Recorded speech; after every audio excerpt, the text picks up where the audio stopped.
Hi, this is Daniela, and welcome to Bestie Life, the podcast, where we help you stop burnout now. If you're tired of running on empty, juggling all the things, and wondering when your life is supposed to feel better, you're in the right place. This show is your go-to space for real talk and practical strategies to help you protect your energy, create balance, and actually enjoy the life you're working so hard for. You'll get a mix of solo episodes and honest conversations with guests. My goal is to help you feel less alone, more empowered, and way more in control of your time and energy and well-being. So let's get into it. Hi, this is Daniela with Bestie Life, the podcast. And today I'm excited for you to meet Rajoo. She is a peaceful productivity mentor and founder of Virtufully, a boutique virtual assistant agency.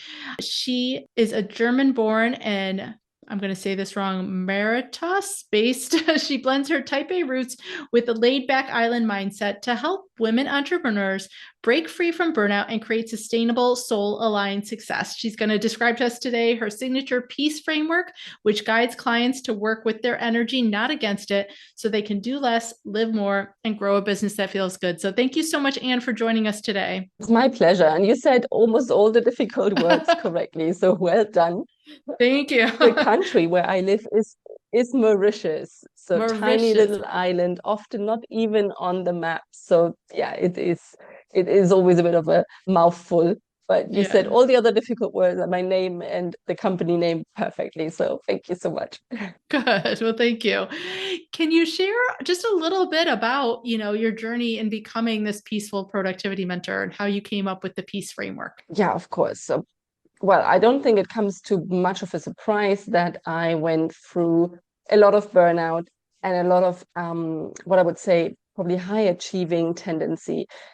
So you said I'm German. There is a reputation for Germans that they're very efficient, that they're very productive, very on time, and that is pretty true. And definitely that was me for many years. Obviously, trying to do it all. I was raised in a very small Eastern German village by parents who, wanted her daughter to get out of that village, and they really told me you can do anything and everything you want, and you're a strong, independent woman, and you just go for it. That was usually what they would tell me. And that's what I tried to do for many years, until various points in my life where I hit the burnout, where things didn't quite work because I wasn't stopping. I wasn't listening to my body. I had several health scares, lost my hair. I'm generally very tall and very slim, but I was very, very slim because I would lose my appetite and all these things. And eventually I was like, what is this? What is happening here? And this is not working. And started, reading books and getting into podcasts, was doing some coaching programs already. And I was like, okay, there must be a different way. You can be productive, but you cannot constantly burn yourself out. And generally, people always tell me how calm and peaceful I am. And eventually that sort of clicked together. Like, well, yeah, I am a very calm and peaceful person. Maybe not the way I was working, but as a person. And so I put these two terms together and eventually really played around with different angles of productivity and not things that we wouldn't necessarily call productivity and tools, and came to the peaceful productivity and the peace framework. And the peace framework is really the different letters stand for prioritize with purpose, energy management, allow. This is the key word, allow, rest and reflect, because that is still one of my biggest challenges, to allow, rest and reflection, and compassion and action, and then enjoy the journey, because it is a journey. It's not the destination or the end. It's a journey that constantly evolves. So yeah, that's the peace framework.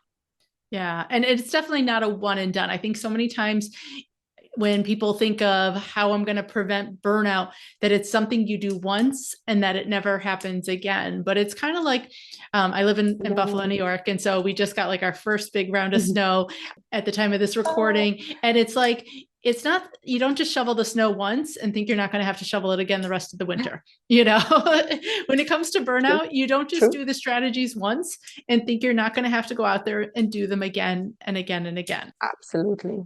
Absolutely. So true. Can only confirm that. Like I said, I burned out several times. And a few times I was like, I thought I had cracked this. I thought I had understood the pattern that is running and why I'm doing these things, but then it shows up in a different way.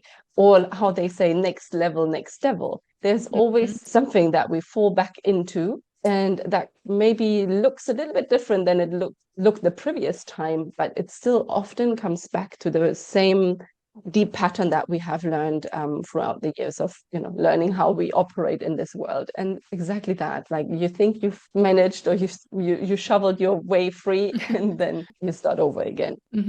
Yeah. So when you're approaching the framework, either yourself or with clients, what just kind of to give like a brief example of what each of those looks like? Because I think sometimes we can listen to these abstract concepts and be like, oh yeah, that sounds great, and then it's like you go to apply them and you're like, I don't know what that looks like. Yeah, no, totally. So let's start with the P for prioritize with purpose. There's two elements there. There's prioritizing and there's purpose. I think a lot of times when we're busy and we're doing all sorts of things that are not necessarily aligned with our purpose, it can lead to some sort of like misalignment and a feeling of like, okay, I'm working really hard, but I'm not actually getting to the point where I want to go, because the purpose is not aligned with the things that we're doing. And then prioritize as well, especially the women I work with, they're actually quite good with their time management, and they're quite good with like doing all sorts of things. They're really, like what you would call a high achiever. But very often they don't prioritize the right things. And the right things, air quotes, nothing is really right or wrong.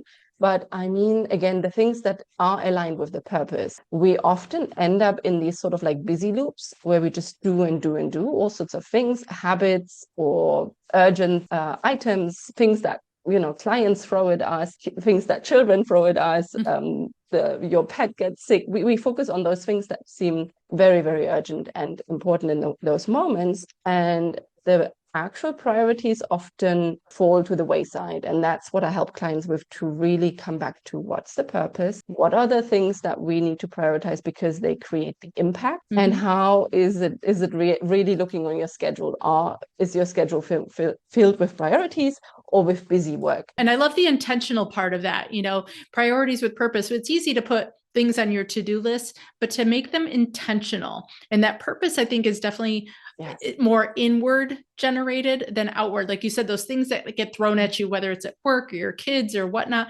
that's all external purpose and external priorities. But that internal guiding part, I'm sure, is so powerful. Absolutely. Absolutely. And sometimes that's not an easy task to find, and that can take some work to find your purpose. But at least if you start with really looking at the right priorities, like the things that create some sort of impact.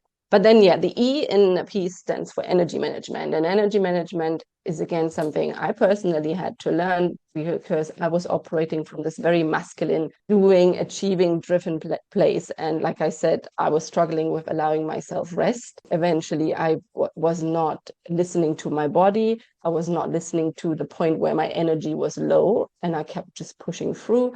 I was not nourishing my body. One reason why the hair was falling out, because I wasn't eating very well. I was just snacking on biscuits and not sleeping. And all these things are very, very important to maintain our energy, and that is the physical energy and mental energy. And then obviously we all have different energy rhythms. Some people work really well in the morning, other people work really well in the afternoon. Or I work with my clients to identify, okay, is there maybe an after lunch dip? So instead of trying to push through that dip after lunch and like work on something really complicated, let's just check some emails. Let's take a moment to go on social media and answer some DMs, and really sort of slot these things in that we do at the right time. So we want to protect our focus window. So if in the morning your brain is fresh and you're really good at concentrating in the morning, then you need to really protect that. You cannot allow yourself to check emails and social media. You have to do your focus work then. And then you do other things that require less brain power during those moments where you have less energy. And that's all really understanding and listening again to your body, what's going on, and when do you perform at your peak, and when do you maybe need to slow down a little bit. and to really manage your energy, because that really helps you to be so much more productive instead of pushing through and then you collapse exhausted and drained and you don't feel good. Yeah, so many times I think, I use the analogy, we plug in our phone so many times a day. We're always so conscious of that battery life, fill our cars with gas. Yes. Again, we're conscious of what those things need to stay charged, to stay moving forward. And yet ourselves, we allow ourselves to just completely fall flat time and time again. Exactly. I love this next one, allow, because I think we can be our own obstacle, our own door in the process when it comes to allowing ourselves. Exactly. How do you approach allow? Well, I think allow is really is one of the biggest mindset pieces in the work that I do and that I had to do for myself. So, for example, my dad, he used to work mostly 7 days a week. And I remember my first actual real family holiday was when I was 16. Because all these years before, yes, I would go to my grandparents and all of that, but he was always too busy to work. And I had like taken that in, meaning that if you want to be successful in life, you've got to work really hard. And you cannot, like allow yourself to be lazy. And basically taking rest was meant for me that I would be lazy. So I had all these mindset things going on that really stopped me from taking rest, from, taking a nap if I really needed one, or switching off on the weekend, or, like even allowing myself to push a deadline back if really I was sick. I would just not do that. It was really deeply ingrained in myself that meant something bad for me. And maybe that was an extreme, and not everybody feels that way. But I think for a lot of women in particular, allowing yourself to rest, because we have really learned to attach our self-worth to the output that we create, how productive we are. If we're not productive people, we're not good citizens of this world. And that often means that we push through instead of taking rest when we actually really need rest. And that's the allow part, which is for me the key word.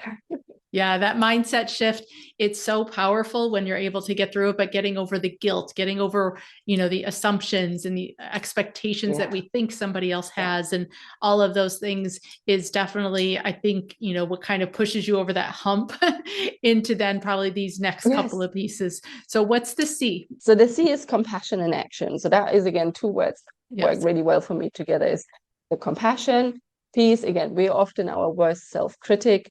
But we've got to be compassionate with ourselves. And action is this part of like, we need to take action.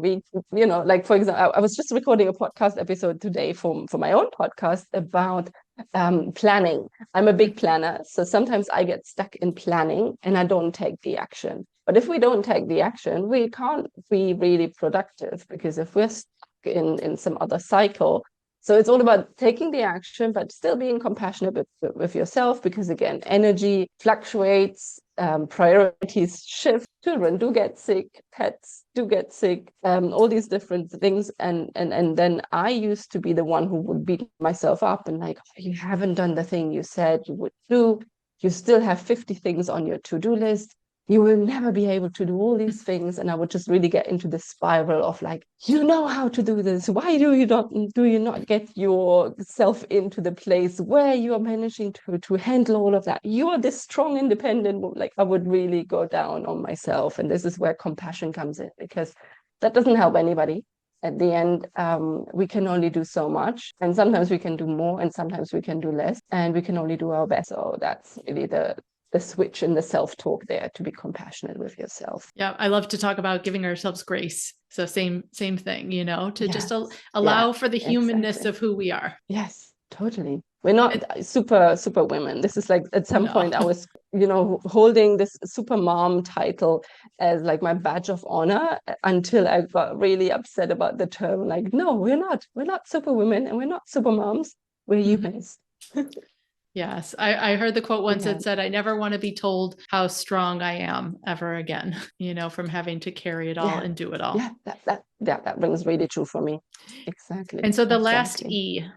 And then the last letter is the E. Yes, that's enjoy the journey. Because again, it's very often when it comes to productivity, we're being told that there's an outcome that we need to achieve. But for me, it's the journey. If I don't enjoy the work that I do, So for example, at some point in my business, I was doing different types of launches, because obviously there was a lot of like shouting about doing launches, live launches, webinars, all of that. So I was following all these steps, but I did not enjoy it. And so I didn't enjoy the journey. And eventually I was like, yeah, maybe I need to launch somehow, because I need to sell something in my business to, to generate income. But maybe I can do it in a way that feels good. And eventually I apply that to all the work that I do. So if I don't enjoy the work, the journey, if I don't enjoy my work, I will look at different ways of doing the work, of different ways of achieving the outcome, so that I can really enjoy the process. So that's the last bit. And enjoying the productivity tweaks and games as well, because like we said, even if you think you sort of crack the code, there could always be something better, or something shifts in your life and suddenly you're sort of like at square one and like, this used to work for me, but somehow it doesn't work for me again. And that can be frustrating, but you still want to find a way to enjoy the journey. Absolutely. Absolutely. We get one life, and not just wait for those bigger moments, the vacations, the events, that final end goal, but to enjoy that whole process along the way. Who you are starting as, who you become at different stages is also something I think to celebrate and embrace. Absolutely. Yeah, you said that really well. So is there a favorite part of the process that you do like to do that you can find your most creative self in? Ooh, interesting. Yeah. I think it's probably the prioritization part, and then putting it into systems, because I think this is like sort of my superpower with the planning and the efficiency and that kind of thing, where I can really get creative in terms of how can we all find a way to slot it into our day, what tools and technologies are out there that can support us in that, what are the things that we can delegate. And yeah, so I think this is where I get quite excited and a bit geeky. No, I love those kind of things. Definitely knowing where our strengths are. So many times I think we're either subconsciously taught to downplay them or not let them shine. So I love hearing where your strengths are. I also love to talk about gratitude, because I think it's an underutilized form of self-care. I think it's part of the process as well when it comes to preventing burnout, finding that peace in our day. What would you say are the top 2 to 3 things you're the most grateful for? Oh, interesting one. Well, I'm definitely grateful for the journey that I've been on, because it really has enabled me to understand myself so much better, and to be a role model to my children, that they can, see entrepreneurship differently from what I saw with my dad working 7 days a week. And I have even now inspired my husband to become an entrepreneur, because I think he enjoys the fact that I am able to, balance it or have a work-life harmony, which he felt he has not had. So I'm definitely grateful for the opportunity to show other people how we could do things differently. What else am I very grateful for? I think I'm grateful for my clients, because I know I have really awesome, beautiful clients who are really good work, like like the top A students who just implement all the things you tell them, and it's so much fun to then see them go from where we started to what they're becoming.